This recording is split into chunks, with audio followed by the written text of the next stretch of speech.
It's loading for some reason. We are back for another State of the Franchise episode. And boy, we are on high alert as 49ers fans because obviously we saw the DAP seen around the world yesterday at practice, which got the conversation heated up a little bit about the future of Brandon Aiyuk. And then, of course, we have gotten some insight from Schefter on the DAP, but we've also got Colin Cowherd tweeting things.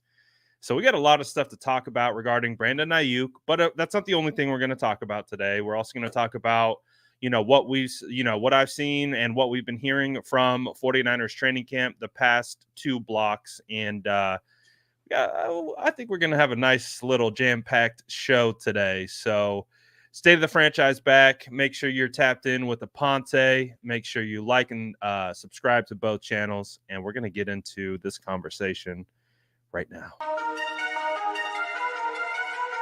That's Jason Aponte. I'm Brad Graham. We're going to get into it all right now.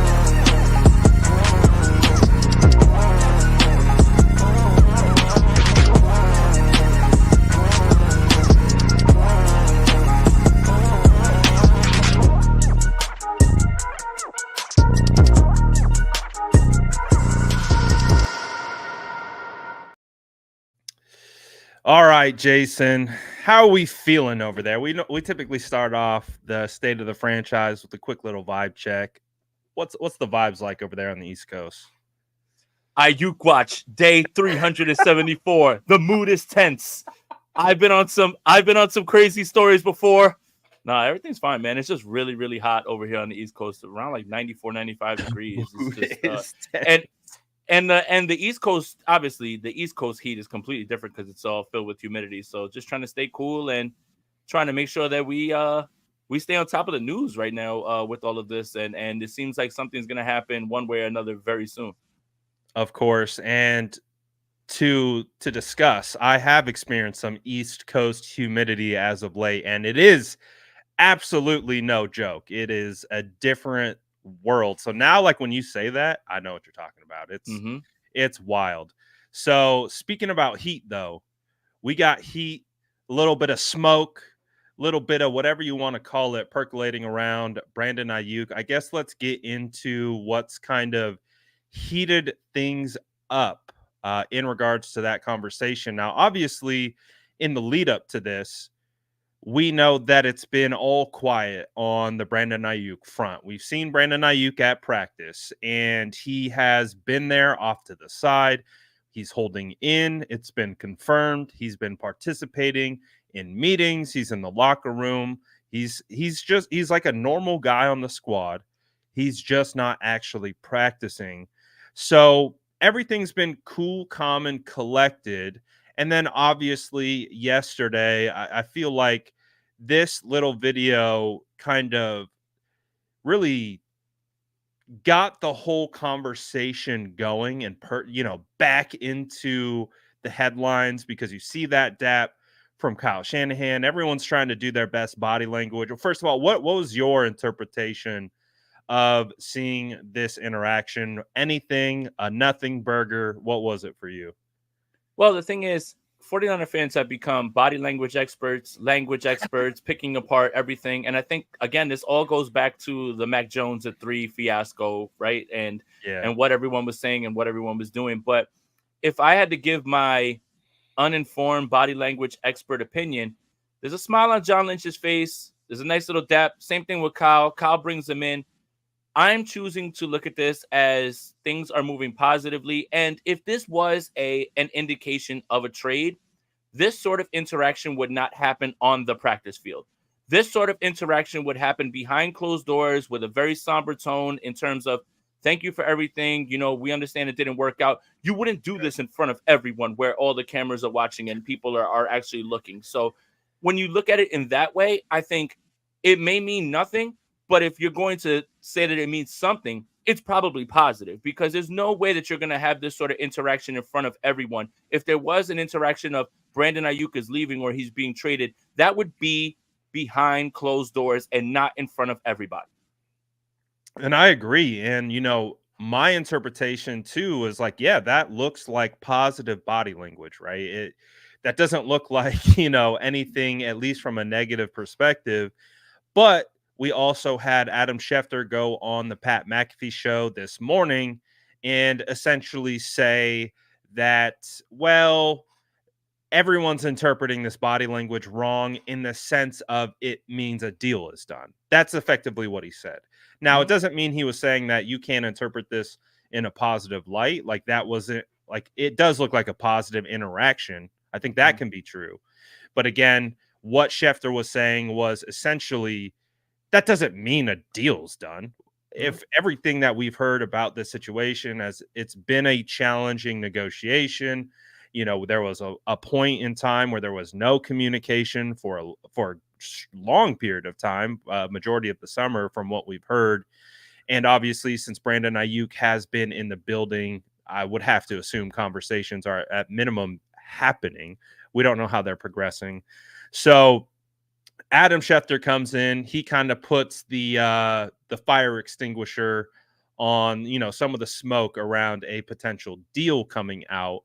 And so I think that makes sense, right? Like, okay, yeah, I mean, I could understand it would be great if that's what that indicated, but I also understand that maybe we just don't know, right? We just don't Mhm. know. And then what has kind of kicked it up into another gear today is from our good friend over at the Volume, Colin Cowherd.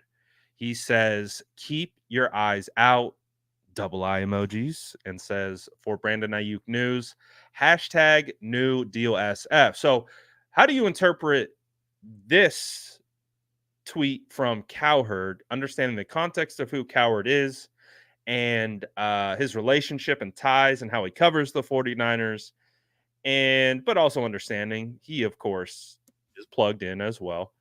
Well, what is your interpretation of this particular tweet? He's speaking to Mike Silver. Like plain and simple. I mean, if I was wondering right about this, and I probably wouldn't doubt that Colin Cowherd knows someone in the organization, whatever it is, but who does he know better than Mike Silver? And honestly, and I don't want to put fire, or I don't want to put this out, right? Like this, extinguish this. But with the DAP yesterday, with kind of the way things are flowing, obviously the DJ Moore deal kind of throws another layer on top of this. Anyone right now could tweet Brandon Aiyuk is close to a deal or could be signed, and you could either be proven right in a day or so, or maybe in a few moments here, or just no one will remember that you weren't right. So Right. this feels a lot like speculation, but also we have to know that his ties to Mike Silver are very serious because they're both on Volume Sports, and they both podcast through there. So, but again, anyone could literally tweet right now, look out for a new Brandon Aiyuk deal. If it comes to fruition in a day or two, they can retweet it and say, ha, look, I was right. If it doesn't Very happen true. at all and something else changes, no one's going to hold them accountable. So, in a way, Colin Cowherd is no better than many people on Twitter in terms of, if I just put this out there now, one, it'll cause a stir, and two, I might end up looking right somehow, right, in this situation. And at the end of the day, you got to realize that no matter the platform, no matter the stature of the person, at the end of the day, everybody wants to be right, and I think that's what he's talking about. Yeah, and I think we also have to remember too that these situations are extremely fluid. Like, one thing can look one way one day, and then the next day a lot of things Right. happen But where Brad, Tristan Wirfs, not close. Next day, extension. yeah, right. So, uh but my how I'm trying to interpret it is we are around that time. So, like, if we look at the history of these deals, right? Like, I think it was Nick Bosa who went the longest. I think it was September 6th. He's either September 6th, September 9th. My dyslexia is Right working there. before right before week one. Right before week one, he gets paid. So that would be about a month from now. But he was the longest holdout. Debo Samuel got paid, I believe, in the last week of July, which obviously we passed. Um, was Kittle into August? But essentially, what I'm trying to say is we're in that time frame Yep. of when a holdout deal gets struck in.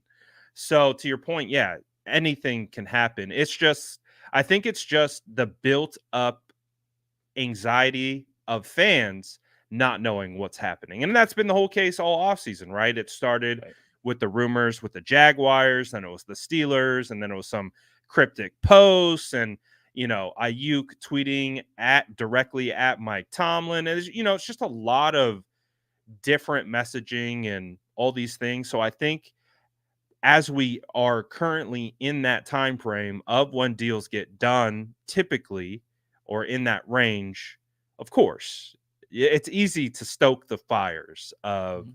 speculation around these types of things, right? Yeah, and we're in an era of educated guesses can appear to be sources. Yes. And there's only one of two ways that this can go. There is only one of two, or there's three ways it can go. I apologize. There's three ways. Yeah. Extension, he plays on the 5th-year option, or he's traded. This Yep. isn't somebody like there's only three ways that this can go. So if you're putting out your educated guess, you got a 1 in 3, a 33.33333% chance of getting it right. Those are pretty good So odds. yeah, I mean, look, hell, people are sinking down money on a Hall of Fame game tonight. For because the NFL's back. There's probably better odds than you guessing on what's going to happen with the Brandon Aiyuk situation if there was betting odds. So look, are we any closer to a resolution? I would honestly just say from that video, I'm going to be optimistic and say yes. Now, there's ebbs and flows in negotiations. Sometimes it gets contentious. Sometimes you feel a little bit better about it, right? And I think John Lynch spoke to that, saying we felt like we would have this done a lot earlier. Now it's a little bit further apart. That's what those smiles indicate to me. That's what that DAP indicates to me. It doesn't necessarily mean that something's done, but they're starting to move. Either they have the years and the annual average salary per year put together, and they're just waiting and trying to bang out what the guaranteed money is and trying to figure that part out. I'm sure the DJ Moore deal didn't help in terms Right. of what that looks like, because again, DJ Moore's a fine receiver. Let me just put that out there. By the way, I love him so much, but Right. Brandon Aiyuk's looking at that number and saying, again, why shouldn't I get that? Or why am I not owed that as well, too? But we obviously know the parameters in terms of, what the 49ers do with him on offense, what the Bears are intending to do with DJ Moore. And DJ Moore had 96 receptions last season. And he's still very young. So, look, I just feel like it's moving in the right direction, but it doesn't feel like, or it shouldn't feel more certain that a deal is imminent. But it does feel like it's going in the right direction. And there's a day off today. So let the speculation run rampant about what they're doing in the building today and how everybody's there and they're talking. So it's just funny how the educated guesses thing can be relayed as sources when really there's only one of three outcomes that can happen. And you have a 33.3333% of getting it right if you threw your opinion out there. I think both you and I agree, and I would imagine 99.9 of the 49ers fan base agree too, that the outcome that we all want is Brandon Aiyuk gets paid and we put this behind us, right? I don't think anyone wants to see him get traded. Mm-mm. And I mean, I'm sure you could, if you wanted to throw that third option into the mix, play on the 50-year deal. I'm sure there are fans that wouldn't be opposed to that. So I would say let's throw that one out the window. If it was between trade or sign, I'm going to go ahead and say the majority of the fan base wants this guy signed, even Yep. if maybe you didn't love how this negotiation process went from an optic standpoint. I think we all understand the importance of Brandon Aiyuk, right? Especially when we look at 49ers training camp and you just got Deebo Samuel out there. And of course, Juwan Jennings. Those are two quality wide receivers. But Jason, you've been there at 49ers training camp. Who has been the best player at 49ers camp when you were there? It's usually Brandon Aiyuk. It's I mean, usually Brandon Aiyuk. even when Trey Lance was taking the reps, he was just the guy that was just dominating every single time. And that's not a shot at Trey or anything like that. I'm just saying, it's been something that he's continuing to evolve and grow. And this last season was him growing into the role that I think he believes he should be paid for. And I don't blame him. But again, it all boils down to what the 49ers are willing to pay for how they're willing to use him. And I think that's the crux of this argument. That's the crux of the negotiation in terms of, hey, we love you, man. You're doing a great job, but we're only going to throw the ball to you this much. You're only going to catch the ball this much. Should we really fork over that money? Now, when you look at Brandon Aiyuk, and, obviously there's reception perception data and everything. Funny enough, the 2 games in which he found himself getting open the most was the Christmas Day game against the Baltimore Ravens and the Super Bowl against the Kansas City Chiefs. So let's put that narrative to bed as well, too. So, and that's against man, right? Like the Ravens and the Chiefs both ran man the entire time against him. He found himself open more in those games than he did in any other game. And the stats don't bear that out, right? But it's just boiling down to what the 49ers are willing to pay for how they're willing to utilize him. And right. I think that's what he's upset about. Of course. And I think at the end of the day, man, we all know what the ultimate goal is. We know, we've talked about it to death. We've beaten it to death to the point where half the fan base cringes when they hear Quest for 6 because we've been questing. No, get it out of here. For 2 decades. No more Quest for 6. No more revenge tour. No more mantras. The mantra should be win the damn thing already. That's the mantra. No more mantras. No more Quest for 6. No more revenge tour. No more revenge tour 2.0. None of that. Get rid of the mantras and just win the damn thing. My God. I agree. The reason why I'm completely over the Quest for 6 thing, I get it. It's reminiscent for some fans, so I totally understand. But it's like questing, like, indicates you're on the hunt. You're searching. You're looking. We know where it is. We know the path. We got the roadmap. We've been down that road. We just gotten a flat tire along the way. We need to keep on all 4, all cylinders go, and just, again, finish it. That's why I'm over the questing thing too. It's like the quest implies that we're looking, we're searching. We're not searching. We have everything at our disposal to get it done. So to your point, we got to take 6. We're not looking, we're not revenge. It's take what's yours. And that's obviously got to be something that's felt within internally. And I think we all agree that that is the case. Like, these guys have been to the mountaintop or close to the mountaintop so many times under John Lynch and Kyle Shanahan, and with a core like this that you don't typically see stuck together. So you would have to believe that nothing is going to deter them from being able to get back other than injuries and self-inflicted wounds and maybe the ball bouncing the wrong way. Other than that, this team is completely, barring a couple contracts getting ironed out like we've been talking about, they're ready to go. They're ready to freaking go. So with the whole Brandon Aiyuk thing, I think we all understand it's probably more complicated than, maybe some of us let on. But it's not just Brandon Aiyuk.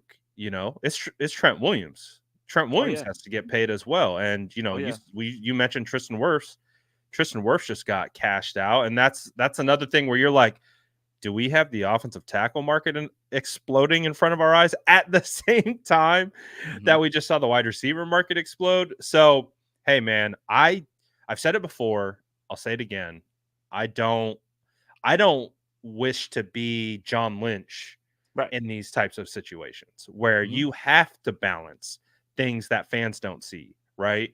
And that's where the job of being the general manager, making the tough decisions of, do we bite the bullet and pay market rate, or do we bite the bullet and move on?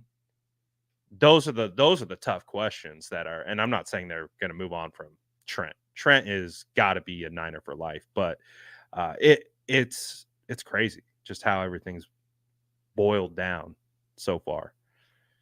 I aspire to be Trent Williams. And what I mean by that is making money by sitting in the house. Every single day, that a camp report comes out, every single day that is reported that muddy pockets for Brock to work through, and this is very light, right? Every single day, you add another M, you add another M, you add another M. Trent Williams is making money sitting in the crib, and that's crazy. But also, let's not beat around the bush here, Brett. Trent Williams, I've absolutely 100% wants to be the highest paid left tackle, offensive tackle in football. And if you need further proof, let's look back at the last time that we were worried about Trent Williams signing. He literally asked for what was it, $100,000 more than David Bakhtiari to get the deal done, so he was the highest paid. Now look, Trent Williams at his age, I could see why you're like, well, why would you do that? He's still the best in the world. Still the best in the world to this day. Penei Sewell's on his heels. So is Tristan Wirfs. They're on their heels. The difference is the Lions and the Bucs are paying for someone who are going to be the best. But he is the best right now. And Trent Williams played this market perfectly. He saw how the 49ers didn't address the tackle position. He knows what this 49ers offensive line has been spoken about and how they've been viewed. And Trent Williams said, well, you know what? I want to run it back. I also am really good. Pay me. And I want to be paid better than everybody else because I am Mr. Madden 99. I am number one PFF rated blocker. I am that You finally guy. made it in the top 10 of NFL top 100 for if you 100%. Finally. Put it way into that list. Finally. And every single offensive tackle that plays in the NFL wishes they were Trent Williams or look up to him because he is a unicorn. Trent Williams could go down as the greatest left tackle that's ever played this game, and I would probably vote for him right now. Yeah. Is it ill timing for the 49ers and their situation? Sure. Yeah. But if it is an extension, this could open up more cap space that can be rolled over next season, so there's your positive. But, yeah, the idea and the way that this offensive line is viewed by fans with Trent Williams, think about what that looks like without Trent Williams. And now you really, really start to get nervous. So, yeah, Trent Williams is making himself money by sitting in the crib. And that's crazy to me. Yeah. I mean, you want Trent on your roster. And again, especially when you know what the ultimate goal is. So, obviously, a lot of talk about the contracts and what's going to happen. When's it going to happen? When is the real deadline? The real deadline is week 1, would you say? For Trent, I would say it's a little bit more realistic for week 1. For Brandon Aiyuk, I would like to see that get done a lot earlier, in my opinion. Isn't Trent getting fined $50,000 per practice that it cannot be forgiven based on CBA rules? It can't, but it can't. Yeah. It can't, but it can't. They just reinvested into the contract. 100%. 100%. So they actually can bump up that and make it that number look a little bit more inflated. That's a wink thing. Yeah, we'll take the money that you've been fined and we'll just drop it into the that's a wink thing. Like, yeah, you were fined all this. Here's some extra money to cover all that just in case. You got fined, close to $1 million, but we'll just throw that back into. We'll invest it as a roster bonus, something like that. It's very wink. It's very wink, and it the CBA when this was signed, it was reacting to Le'Veon Bell. Yeah. Who Le'Veon Bell was the only nut job to sit out for an entire year, and it literally cost him the rest of his playing days. You can make the argument it cost him his career. He was 100%.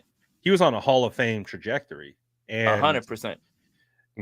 And I heard rumors, and again, just rumors, but apparently the 49ers offered him a pretty substantial contract after that holdout. And he opted to go to the Jets, where he ultimately got benched for Frank Gore. Poetic Smooth justice. Move, pal. I think not.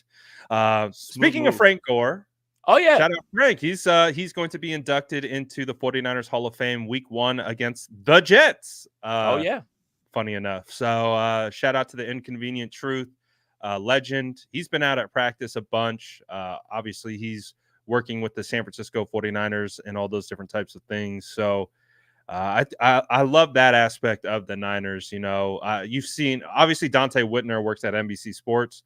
We've seen Dante Whitner at practice, but you see a bunch of alum around. I think like Keena Turner was out there, and you've seen a bunch of other guys.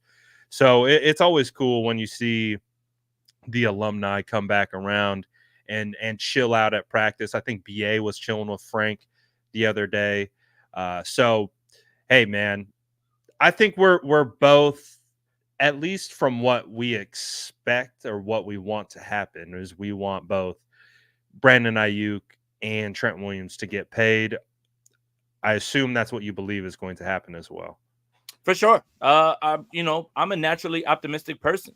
I am naturally optimistic. I usually think things are going to go the right way. And maybe that's to a fault, especially when you're talking about the 49ers. But in this instance, I am going to remain optimistic. And real quick about Frank Gore, and I'm glad you brought it up. I don't know if anybody watched the Hard Knocks offseason with the Giants. If you watch the first episode, Frank Gore really, really, really wants to be a scout. That's what he really wants, because I believe, what's his name, Shane, right, is the Giants general manager. Joe Shane. Joe Shane. Yeah, Joe Shane was the GM that brought him in to the Bills, and he was asking about, what do we do with Saquon? What do you think? And he literally said, look, that's a star player, but I don't know how you can pay him, and I don't know how you can put that together. You got to kind of find out what Daniel, and Frank's really smart when it comes to the scouting part. That's why I think the 49ers have him there. So it's pretty cool to see his next step in his career and have the 49ers be a part of that and have him be there. One more thing, Brad, and I think this is a good way to kind of segue, because I feel like everybody is just like kind of sick with the Brandon Aiyuk, and we've made ourselves clear with Aiyuk and Trent what we think is going to happen. Yeah. What's your favorite Frank Gore game? Because mine is the NFC Championship game against the Atlanta Falcons, in which they lead the comeback, but it was largely on the back of Frank. He scores that touchdown to give him the lead. He does the fake dirty bird. That's my favorite Frank Gore moment, and there's plenty to choose from.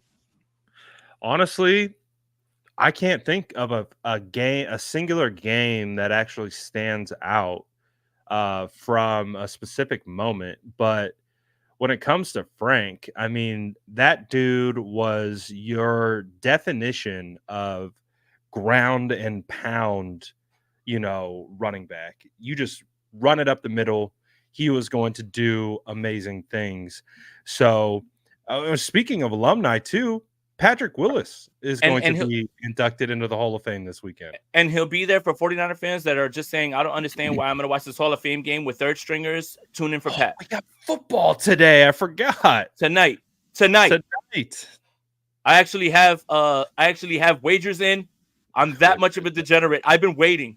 Tyson Badgett is starting for the Chicago Bears. You'll get to see Case Keenum. Damian Pierce is playing tonight.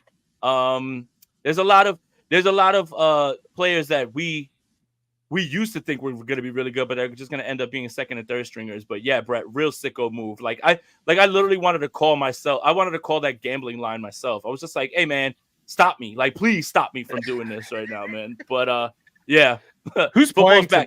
I don't even know who's playing. The Bears and Houston. So Case Keenum is going to play for Houston. Badgett's going to start for them. Okay, you're going to say no Caleb. You're going to see Rome Udans today too. Like I said, you'll see Damian Pierce. Demetric Felton's going to play tonight. Lassiter is going to start opposite of Stingley tonight. So they're going to see what they have in Houston. So there's a lot to look forward to. But again, 49er fans, if you don't care about any of that, Patrick Willis will be on your screen tonight, and that'll be pretty cool. Yeah, absolutely. Football is back. Oh, man, we're so close. We are so freaking close to what? So we have 49ers preseason then not that long away, right? 49ers. I believe the Hall of Fame game is like earlier than everything else. So it depends. So the 10th. Yeah. So not this upcoming Sunday, but the following Sunday. Right. So that's why. And if I'm not mistaken, Saturday, that's why. Excuse me, Saturday. Right. And if I'm not mistaken, that's why you don't play Caleb Williams. You can play him in the next two, and then you have the dress rehearsal on the third. Just make sure you get him. Make sure you get your guys in, get your guys out. Don't even worry about it. Obviously, this is going to be a game in which it's a bunch of backups, but football's football, man. And at this point, I'll take whatever I can. It's so funny to hear people complain during the season when like the Thursday night game is like the Washington Commanders against who's a terrible team, the New York Giants or something like that. But then we go through the whole offseason and everybody's just like, man, I wish that there would be any game on right now. So I don't want to hear any complaining when Amazon makes you watch, a terrible team like, I don't know, like again, like the New York Giants against the New York, no, not the Jets, they aren't bad. Whatever, another team. Like again, football's football, and we'll take it right now, especially on August 1st. Yeah, football is football. And it's been fun. It's been fun being at Santa Clara, watching football happen in front of us. Watching the pads come on this week has been a nice change of pace.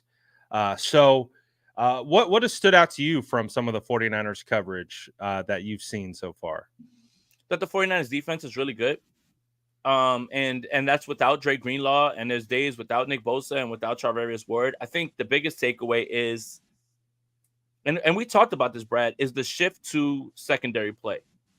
And I think the 49ers are expecting their pass rush to be average to above average this season. But that's okay, because now we can cover on the back end. Essentially, the way that this team was built was from the inside out. Pass rush was saving coverage. Dare I say, Brad Grant, this 49ers team is going to have coverage sacks for their defensive line. It's nowhere near as star-laden as it used to be. Nick Bosa and Javon Hargrave are obviously studs.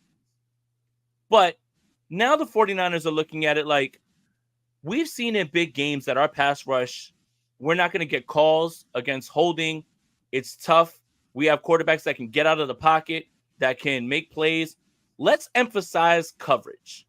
And they've done that not only in free agency, in the draft, bringing in Nick Sorensen as DC, bringing in Brandon Staley, who, by the way, guys, Diamador Lenore called the Kyle Shanahan of defense in terms of smarts.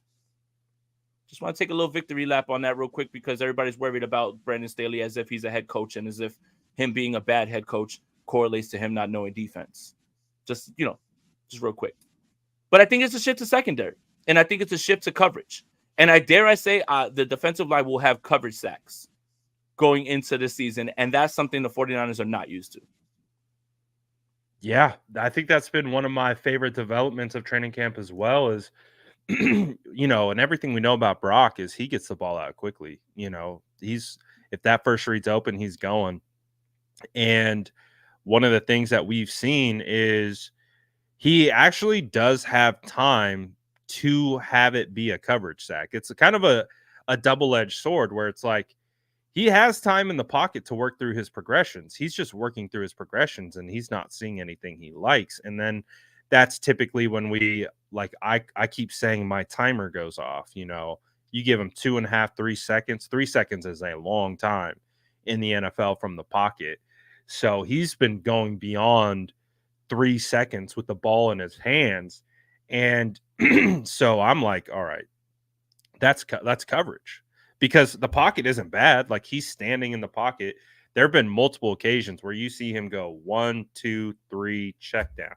So he's working through his reads, and I'm just looking at it like, man, this defense is doing really good. Like, there was a play just the other day where it was the same thing. He went through his reads, pocket was clean enough where he's like, all right, I'm going to try to step up and out of the pocket. He goes to step up, and there's Nick Bosa just instantly jumped into the hole. He's right there ready to get him. And it's like, this is a little bit of a different look than I think we've seen, again, like you mentioned, in years past. It's like, the actually O-line has been holding up a little bit better than I've actually anticipated. But the coverage on the back end has been solid. Like, Diamador Lenore, Charvarius Ward, Renardo Green, once those pads came on, he's making plays. And then Isaac Yiadom as well. Looks like he could be a guy. So I've been really, really impressed with the defense. And, guys like D. Winters standing out. Even Demetrius Flanagan-Fowles making plays out there. DFF 5. I haven't really seen much of Campbell. I'm not going to pretend like I'm sitting here watching every rep of Campbell either to be Devondre. like, yeah, Devondre to be like, oh, yeah, I just haven't been watching him all that much. But Fred's making plays all over the field. Jair Brown's getting interceptions. George Odom's getting Huge. interceptions. Malik Mustafa's playing well. So the confidence in the defense, I think, is pretty high. And it does feel like when I see Brock holding the ball, that to me is a scheme win, right? Like that to me is like they're in the right position, they're in the right place, they're executing the right technique, and it's challenging the 49ers. It's challenging Brock, who recently voted 28th best quarterback in the league, which I think is not bad by the NFL top 100 standards. That's But great. yeah, I'm like, early returns on defense, I think, have been pretty solid. Yeah, and again, it's really cool to see, right, like this shift towards a different philosophy. And if you try the same things over and over, it'll return, right? But the 49ers defense has a way to improve next season, although they've lost, they lost Chase Young and Eric Armstead, right? And you're filling this in with Malik Collins, Yitzhak Gross-Matos, and Jordan Elliott and Leonard Floyd. It's if they simply just become a little bit better on run defense and the coverage is as mean as it was last season, with improvement from Jair Brown, there's absolutely 100% a way for this 49ers defense to improve, even if there's, for some reason, a step back in offense. So, look, I think with the offense, we're kind of just setting our watch to everything because we're all sitting there thinking, hey, Brandon Aiyuk and Trent Williams are going to be back, right? And we're just going to run it back with this highly efficient offense, right? But let's just play devil's advocate and say that this offense isn't anywhere near as efficient, right? Like, let's say they don't score 30 a game. They score 25, 26, right? But if this defense is stronger than it was last year, and at points it looked like it was exactly what it was supposed to be. At other points, we were all frustrated. Think back to the second half, or the second quarter of that Minnesota game, with the blitz coverage call and Shanahan having to step in. If this defense could take the emphasis off the offense just a little bit more and do things in the playoffs, because you're not going to get holding calls. You're going to have quarterbacks that are good, cool under pressure, that are going to be moving out of the pocket. Yes, I'm talking about Patrick Mahomes. Yes, I'm talking about other quarterbacks. If the coverage can be as solid as it's been and this run defense can take just a small step, then this defense can offset any possible unforeseen circumstances with the offense and help this 49ers team continue to win games. A la like the way the Chiefs are, right?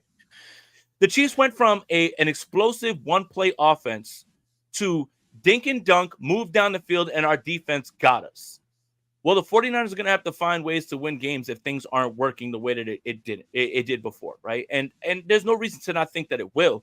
But what I'm saying is, just in case, this defense could be a feather in the cap in terms of improving and leading this team to certain victories, closing out games a little bit easier, maybe not getting off to slow starts earlier on in games. Those types of things are the things that you should be excited about with the defense. I think I know what this offense is going to be. I do. But I do think that if the defense is able to improve, and it's not going to be really hard on run defense, I think it really just speaks to the 49ers being able to win games in different ways. Yeah, man. 100%. We got a super chat coming in saying, can you guys explain the new rule about cheat motion? I haven't seen what the rule is. I don't know if you can speak on this. Yeah, I haven't either. I think a lot of it is, and because I've was talked this to a thing that like Mike McDaniel kind of implemented with Tyreek, and then Kyle was kind of messing with it a little bit? well, Was it that little out Kyle motion? Kyle had it first, but Mike did Kyle it had better. first. Yeah, Ah. but Mike did it better because Tyreek's faster. I think because there's a lot of complaints about false starts, right? When the cheat motion happens, are you off on a false start? Like, is this lining up with when the ball snapped? And I think if you slow things down, because I consult for a college team around here, and we were talking about it because I was asking, like, hey, is there any way that we can implement more of this cheat motion, anything in there? And I was showing like film, and he was like, yeah. He goes, but the issue is we played a team, and I watched the film. He's like, doesn't that look like he's offsides? Doesn't that look like that's a false start? I think there's going to be more of an emphasis on that because there is sometimes an unfair advantage of them being able to get off the line and be a little bit faster than they should be, which obviously puts the secondary in a bad spot regardless if you time up the snap perfectly. But now you're getting even a millisecond of an extra step, especially when you're talking about covering Tyreek Hill and some of these other speedy receivers. I think that's what they're trying to push back on. If and again, my opinion on this, and if there is anything about it, I would have to think it's this.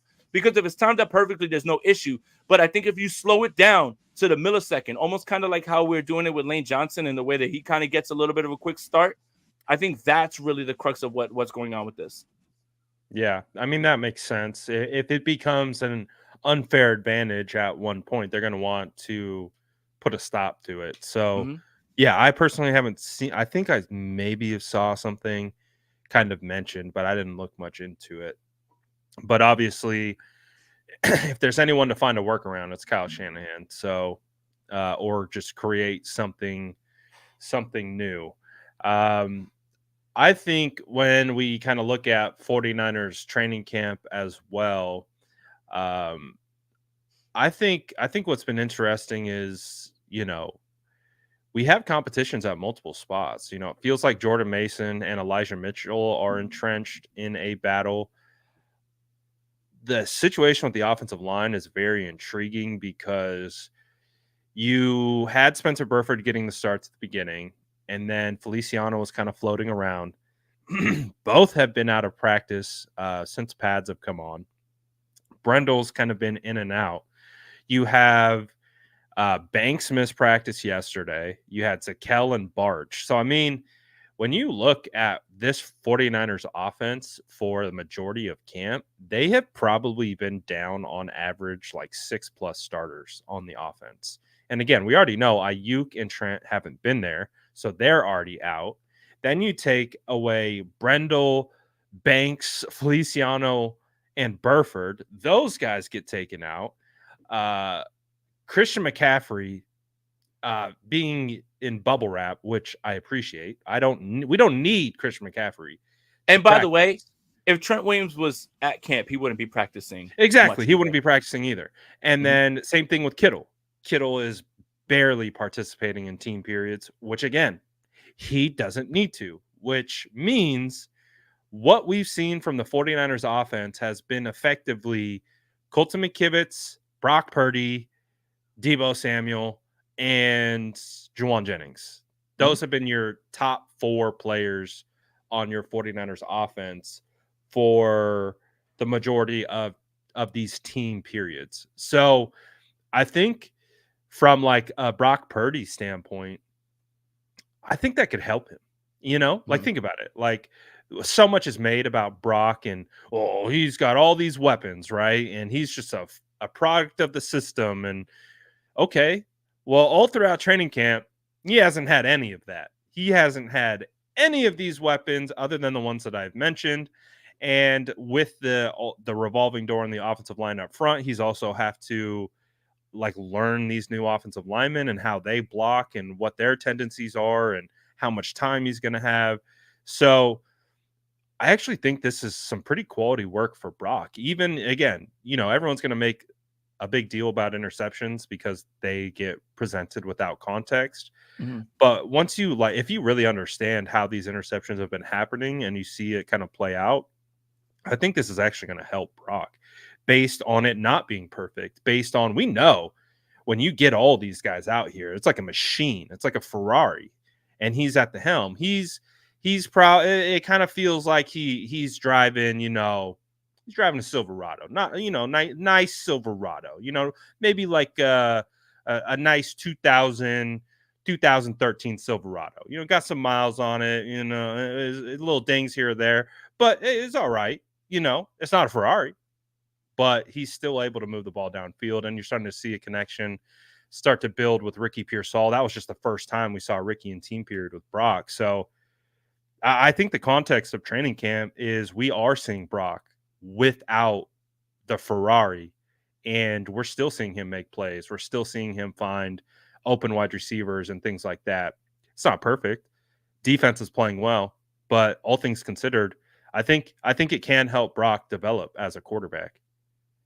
Invader 94 says, my 2000 Silverado has 269,000 miles and still running strong. So That's yeah, what I nice. said. No, Still, it like, still moves well, like uh, right.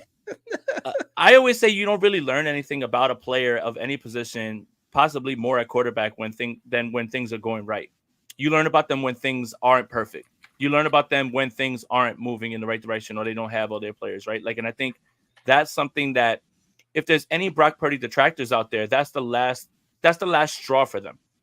Oh, I need to see him do this without 4 All-Pros. I need to see him do this without 5 All-Pros and everything, right? So and this is a perfect time for this to happen. If this was happening during the season, obviously you don't want that. I mean, it's not what you want. But Right. Brock being able to operate the offense, still take ownership of what he's doing, and he flat out said, "Hey, this is the time to experiment." Again, this is like all basic training camp stuff, especially when defense and offense are installing. But it it is good to see a little bit of adversity. I think again, Yeah. everything looks good when you're blowing people out 40-10, right? And you're on Right. easy street and the game's been over. I think what we saw was a little bit of that in the playoffs. Obviously, 2 comeback victories. But again, when you're going to be a quarterback and you're going to be handsomely rewarded, I think everyone's going to look to you to lift the situation regardless of the circumstances around you. And I think this is good practice right now. Not only just because it's practice itself, but again, I don't learn much from quarterbacks when you're rolling teams. I learn about you when things aren't going well, when things aren't perfect. How do you respond? And I think Brock has the perfect makeup for that. When he talks about everything and he says all the same stuff, that we want to hear. So yeah, I mean, it's good to see, what's going to happen when the pocket gets muddy. What happens when the another team who has the personnel like the Baltimore Ravens to dictate pass rush and press man? How do you react to that? How do you respond to that? I think that's the stuff, the last few questions we need answered. But other than that, when it's going right, it's nearly unstoppable. But again, who are you playing? What's going to happen when the stakes are raised? I think that's the last argument for Brock detractors at this point is, can you do it without all the All Pros? And what happens when there's a defense in front of you that is disrupting the timing and flow of your offense? How do you and Kyle Shanahan respond to that? And that's the beauty of what we've seen of training camp, because that's what we've gotten. And he's done well in spots. He's had some interceptions where you're like, ooh, don't want to throw that one. Good play, by other guys as well on the defense. Jordan came on the show when we had watched practice, and he was talking, like, of course, Jordan, super optimistic, not to be confused with defensive tackle from the Browns. I'll never stop saying that. But you also have to understand, if the defense is making plays in practice, that's a good thing for your team still. 100%. And and on top of Brock Purdy, trying things out and figuring out the limits of what he can get away with, and he talked about this at length on KNBR. How can I look off red and fit this ball over here? Can I do it in practice? But also, guys, the 49ers defense might be really good. And that's another thing, right? Like, with a lot of playmakers and a lot of really good players, even on days in which it feels like Charvarius Ward isn't practicing, right? And you've got Isaac Yiadom, who's out there now at this point. You're hearing about all these other guys who are kind of depth. I think the 49ers have a good defense. It's very possible, guys. It's very possible. Okay. I think I just came up with a training camp stat that could actually be somewhat useful. I don't Okay. think training camp interceptions are a useful stat at all. But I think to quantify the interceptions, I would love to see someone chart the percentage of interceptions that come off either would-be sacks or coverage sacks, because I think that tells the story of the interceptions. Because the problem with non-context interception reporting is that, just like last year, half the interceptions that were reported as the sky is falling came after sacks, meaning the play was disrupted in the pocket, it was completely off, and you're coached as a quarterback to throw the ball so your guys can get work. And so that was some of the huge misunderstandings and kind of panic that was created off last year's interceptions, was off the fact that majority of them were sacks. And I never forget one of my favorite ones from last year. It really burned into my brain because I also saw how it was discussed. Was Javon Hargrave? You know Javon. If he can beat you on the interior, he can beat you. He did one of those one-step swim, and he's in Brock's face in less than probably a second. Brock literally just went like it was like not a shot put, like a hook in basketball. He didn't throw it. He went like this. It was like throwing a grenade out of a trench, and it was a pick six. And all you heard all over, oh, pick six, pick six. Should we be concerned? It's like, dude, it was a sack.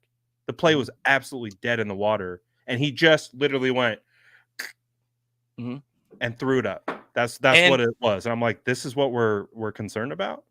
And to take it a step further, some of the plays that you're seeing in which, there's a little bit of a rollout or like the play is longer, those are sacks.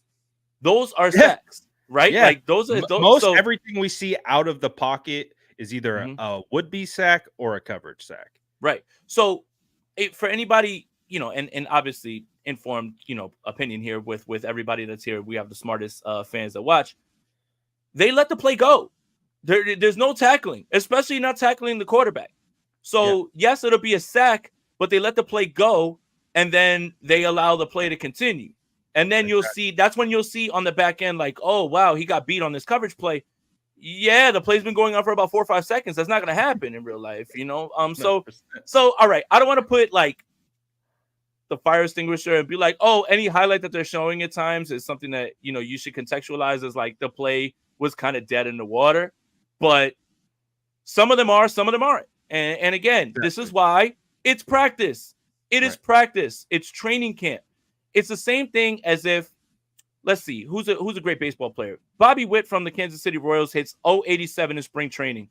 Oh, God, he's not good anymore.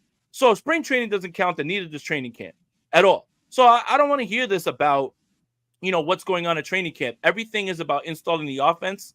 If there's a time for you to get it wrong, it's during training camp.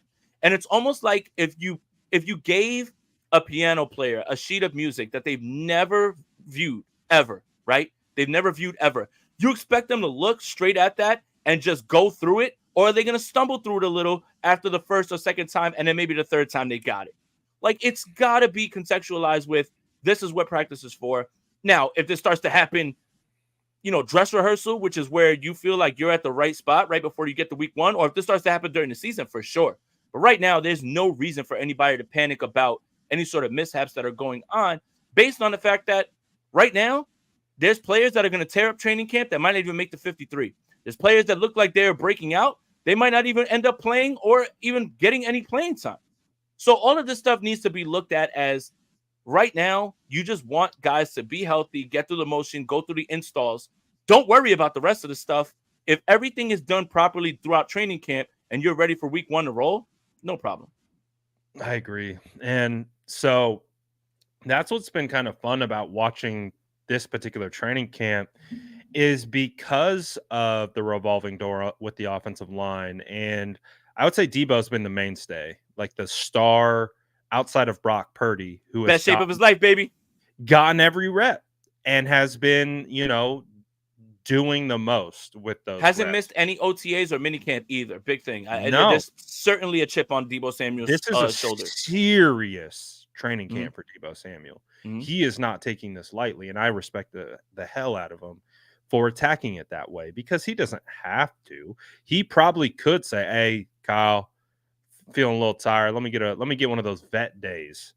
Nah, he's pulling the Kyle Juszczyk. Never got a vet day in 15 years, other than the first one that Kyle got. I don't know how long Kyle's been in the league. It was like 8 years, but I guess Kyle Juszczyk got his first vet day this week. So, but Deebo Samuel is not taking that route. He's taking the route of, I'm getting work. And I think it's going to benefit Deebo Samuel, because I think Deebo's also building up that callus. Like we've talked about that before. One of the good things that practice provides is those reps build up callus. Callus is in your joints. Like, it not like literal calluses, but in the sense of your body is used to a certain level of extreme activity. And the more you do it, the more your body adapts to it. Does that make sense? So that 100%. you're in this mode of your body's like, this is now normal for me. And I'm not just trying to get up to the highest level just for game days. My body's already there because I've been doing it all of practice. So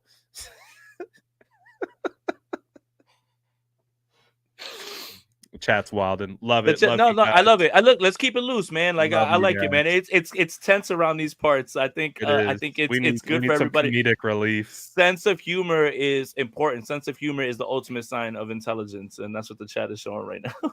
Yeah, I love it. So I like what I've seen from Yeah. camp, even though we've had some inconsistencies, but that's to be expected, right? That's why we talk about nuance. That's why we talk about context. That's why we don't approach these practices like these guys need to be perfect, because this is the place to not be perfect. This is the place to work on technique, to work on things, to get your feet under you. And that's what we've seen. And we've seen some guys take some steps forward too. Brad, Josh Allen threw 3 interceptions in a row at practice. Get him out of here. He's not good, man. He's not good. I wouldn't want him. That Elmo meme where he's like in the Yep. hellfire, like I don't want him. I mean, 3 interceptions in training camp. Who the hell does this guy think he is? I don't want him. Come on. You realize how crazy that sounds? Come on. or Ricky Pearsall working a mirror drill for the DBs, and then everyone memeing him. That was a funny meme. That's a funny meme. I don't see the same. It's out of context, but it was funny. It was funny. I don't see it the same way. I feel like he's just working on releases right there. Like, again, it's not about him trying to gain separation. He's working on his releases there. But man, was that meme funny as hell, man. It's so good. It was a good one, but that thing went crazy. But that's what practice is, right? That's what it all is. So I would say some of the younger guys who have stood out to me. I mean, I think Puni has stood out. I think Cody Schrader has shown a little bit. Renardo Green, Malik Mustafa. I mean, Jalen Mahoney, even as an undrafted free agent, has looked pretty solid. So I like to. I mean, Tariq Owens won practice. He had a nice touchdown down the left side from Allen, contested catch, brought it in. I saw a rep in one-on-ones on the other side. You know how one-on-ones is set up. It's really hard. It's the ultimate ADHD test because you have 3 one-on-one groupings going at one time. So your eyes are bouncing. You're trying to catch O-line, D-line. You're coming back to RBs versus LBs, tight end, safeties, and then you're trying to watch wide receiver, cornerback. So you're bouncing all over the place. So you can't catch them all. But I did see Tariq Owens win a one-on-one rep, and then he had that really nice catch. Like, oh, that's pretty solid. I don't know if that means he's going to make the team or anything. What do you mean? Hold on. Tariq Owens season loading. Like that's how it works, right? Like you get one highlight and it's that battery charger thing. Yeah, it's battery charger. We're to the moon. Stonks, baby. Throw up the stock emoji. We're cooking, baby. I heard Monty Bell had a really good day though yesterday. That's really good as well too. That's a good. I would say he's been solid. He's had a practice or two where he's maybe had a drop or two. But I would say for the most part, when he's targeted, he makes plays. You know, he's solid on contested catch type plays. He's a physical wide receiver. And we already know he fits into the group. So they like what he see. I'm really excited to see what it looks like when Talanoa Hufanga comes back into sounds the like mix. for the joint practices against the Saints. It sounds like and that's going to be really important. Yeah, for sure. Yeah.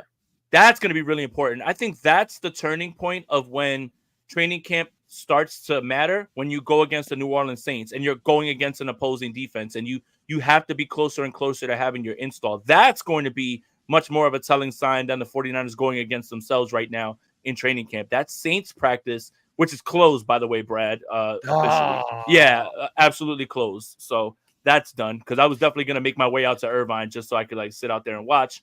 But that is way more important. Those practices, finding out what happens with guys who are competing and also they're installing on defense, that's going to be much more of a indication of where the 49ers are on the offensive side and on the defensive side when they go against the Saints and Derek Carr. Yeah, no, dang, that's unfortunate Yeah, news, yeah, man. Dude, yeah. I've been seeing all the highlights coming out of Vikings camp because they can film practice. And Yep. I remember Everybody can, but the 49ers. going to joint practices in 21. Oh, it was a content dream. And it Yeah. was like that was Nick Bosa's training camp before his defensive player of the year. And you could see it. Like he was going up against Darisaw, dominating. And I mean, there's one practice. I'm like, dude, this guy's just had 6 sacks. Like he's going insane. Like this is like, and you know what the captions were? DPYO loading with the little battery, bro, to the moon. And So you see it, right? yeah, 100%. And but it's so fun because like I know a lot of fans. You had the Brock Purdy hitting Ricky Pearsall for a touchdown Yeah. yesterday. Mhm. And it was the first time that Pearsall and Purdy have been on the field together in team, and they connected 2 times. One on a short out, just put it on him, and Pearsall was able to get the catch. Would have been stopped pretty much right after he got the catch, but it was a completion. It wasn't crazy.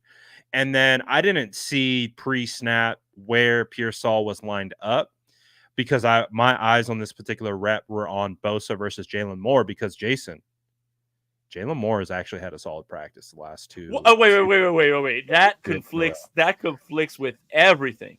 And I'm just being funny. No, I know you are. That conflicts with everything. It's set it all on fire. Jalen Moore and Colton McKivitz today. You're not allowed to say anything somewhat nice about them. So that's pretty interesting that you're saying that because and this is the part, like, and I hate to sound like this, and this is why I don't have super strong takes on what's going on at camp because I can't see. Right. But there's a lot of people that are telling you exactly what's going on at camp, and you just haven't seen any of it, and it's strange to me. This guy's having an amazing camp. Word? Is he? Word. Really? Is he? How do you know? Says who? Source. Says who? Source? Says who? Trust me, bro. Because one guy is saying, oh, this guy's terrible. One guy's saying, oh, this guy's great. This is what I live for, these training camp conflicting reports. I live for them because they're perfect. And for me, look, I think what I've realized throughout this whole process, because we went like the last 2-3 years, whatever, before, like I haven't been in a while, but yeah, everybody sees everything differently. Yeah, as they should. Even if there's a way to properly contextualize everything, someone will say, "Oh my God, that lineman got beat." Well, the ball was supposed to be out. The ball was already supposed to be out. He held the ball too long. Or that DB got beat. Well, the play went on for 5 and 6 seconds, right? Like everything has to be contextualized. It's not as all black and white as everything, right? And I think that's the part. Having strong opinions about a training camp and about who's doing well without seeing it is insane because I'll never do it. I can't do it. I cannot do it. Like I just can't. I am hearing that this guy's playing well. I am hearing that this guy's moving well. Even if you don't agree with my assessment and I was there, at least I can say I saw this and this and this and this and this.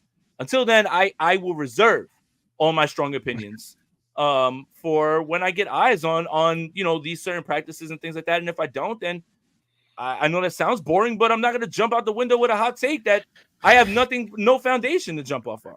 Well, it's because you have integrity in what you're sharing with your followers, right? Like right. you aren't gonna like pull the whatever that term is. I can't escaping me. Pull the cloth over their faces or whatever. It's like it's the same process. That if I wasn't at a training camp practice or I wasn't at an OTA or mandatory minicamp, I of course want to share the information with my subscribers and followers, but I'm never going to present it as if it's coming from me and then make a definitive opinion on it. We present it as this is what we're hearing, and you can make your own interpretations off of that. 100%. But the same thing we're doing.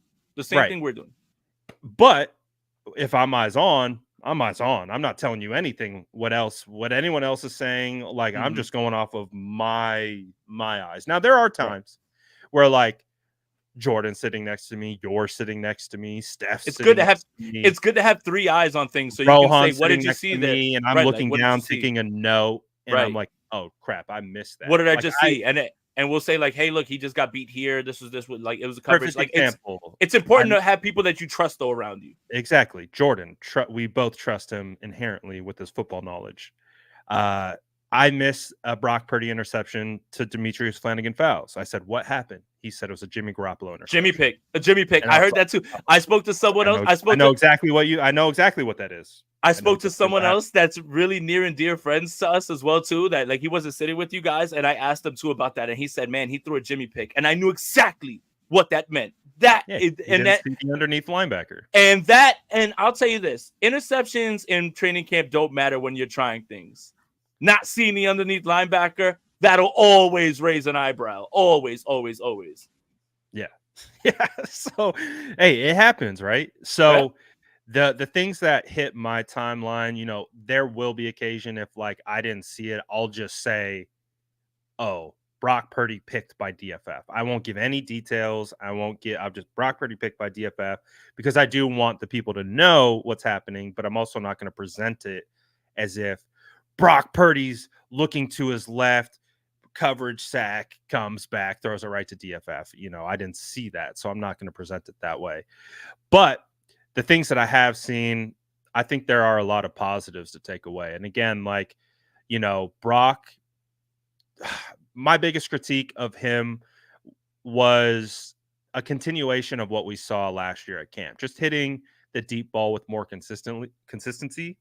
And so far in training camp or early on in training camp, he hadn't really hit. He hadn't hit. He just flat out hadn't hit from the practices that I was at.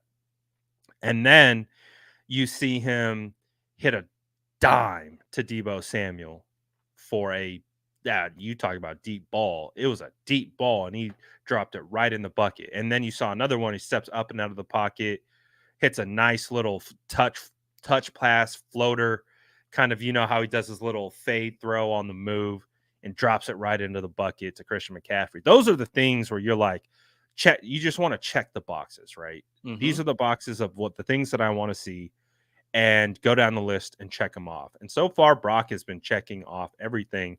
And two, with Brock, is he going to scramble? I don't think so. I don't think he's going to do that in practice. He did it No. one play yesterday, and you could even see it was the only option, but he was like jogging. He's just like, no, this play's dead. Just like he doesn't want to scramble because I don't think that gives the work that they're trying to accomplish, which is playing within structure, playing within the system, and Right. keep pushing the ball downfield. Right. We know Brock can move. He reminded everyone In the game, of if the that. play's broken, run. Yeah, Run. Right? Like exactly. save us. But what you're practicing is not that. You're not practicing that. You're trying to Right. practice that. Exactly. So far, I would say through the first 2 blocks of practice. First block was no pads. Second block was 3 consecutive padded practices. 49ers will be back at practice tomorrow. You'll be there. I'll be there. The things that I'll be looking for is who's available. Honestly, is Feliciano back? Is Brendel in the lineup? Is Banks back? Are we going to see Puni maybe try some reps at left guard? I'm really interested in that development. Jason, I feel comfortable in Colton McKivitz. Why are you saying nice things about Colton McKivitz? How dare you? I do. He Wow. got Nick Bosa yesterday in one-on-ones. I seen him get Floyd. The pressures that I've seen in training camp seem more interior pressures. Now I've seen Jalen Moore. Oh, geez. Spam in the chat. You banned. Goodbye. Hey, if you guys are looking for the Hall of Fame game, why would you get rid of that? Everybody said, look, they're back. That's where you can watch the Hall of Fame game on NFLHDR.com, guys. Get out of here, man. Get out of here. Don't plug them. Get out of here. I'm not plugging them. Everybody. I think the Not game's on. plugging that. I think the game's on Channel 4, if I'm not mistaken, NBC. So if you have Peacock, you're fine, right? I mean, how It's else are we on one watching of the your Olympics? 14 streaming services. Can we have a I conversation about the streaming services? It's getting Sure. out of control. Is it? Dude, I have Hulu, I Uh-huh. have Amazon Prime. It's on I had ABC. No. I had to break down and I had to do Netflix so I could watch the Receiver series. Phenomenal, Uh-huh. by the way. Wait, you didn't have Netflix before? You have children. We were using our relatives' password. And We were they got doing away from that. and they jacked us. And I was like, oh, but we have Disney Plus, we have Hulu, we have all the streaming services. So we could survive without, we could survive. We got Bluey over there on Disney Plus. Like we got Moana. We're good with the Yeah. kids. But I wanted to watch the Netflix series. I also wanted Yeah. to watch the roast of Tom Brady. So those were That the was two so good. ones that I got to watch. That's pretty funny.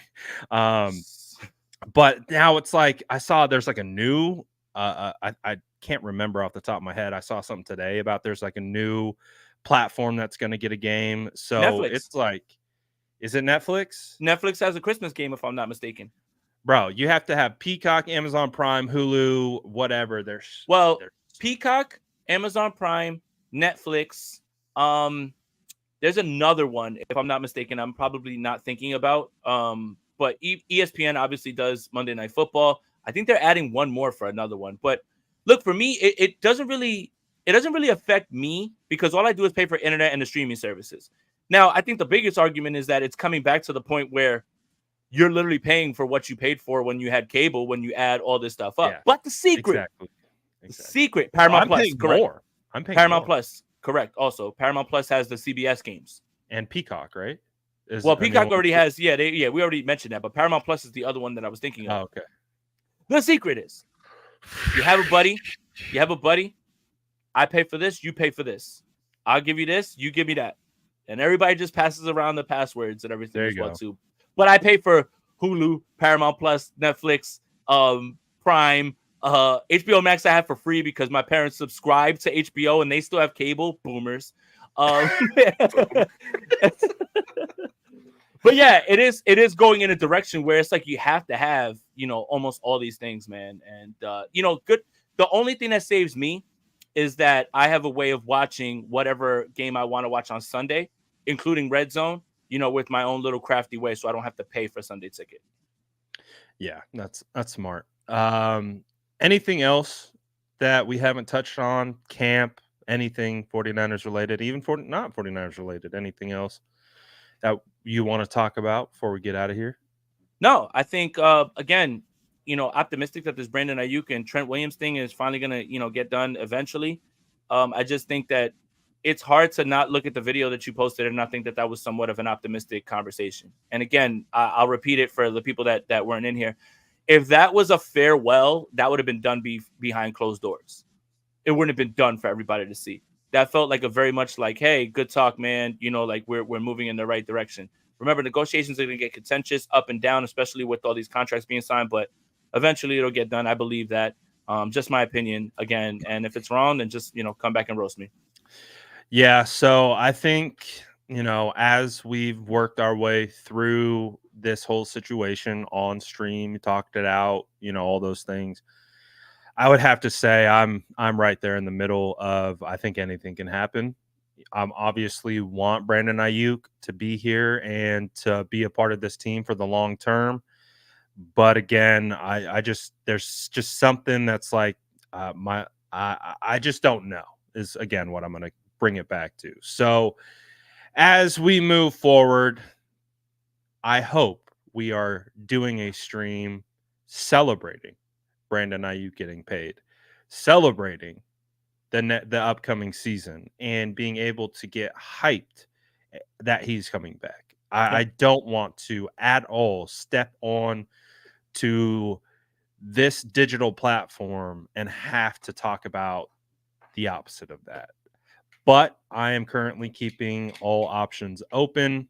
I am praying that the optimistic outcome is what we get.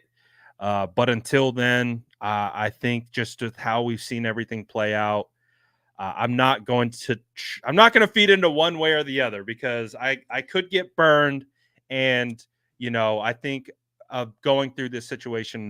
Did we get we real quick before we go? I'm sorry. Did we get to that second super chat? I believe. Oh, did I skip it?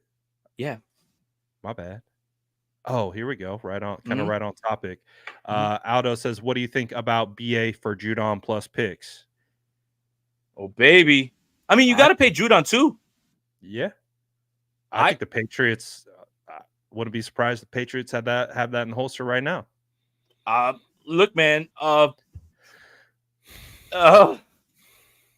don't know. I'd be really tempted by this. Matthew Judon being on the other side of Nick Bosa and getting additional compensation.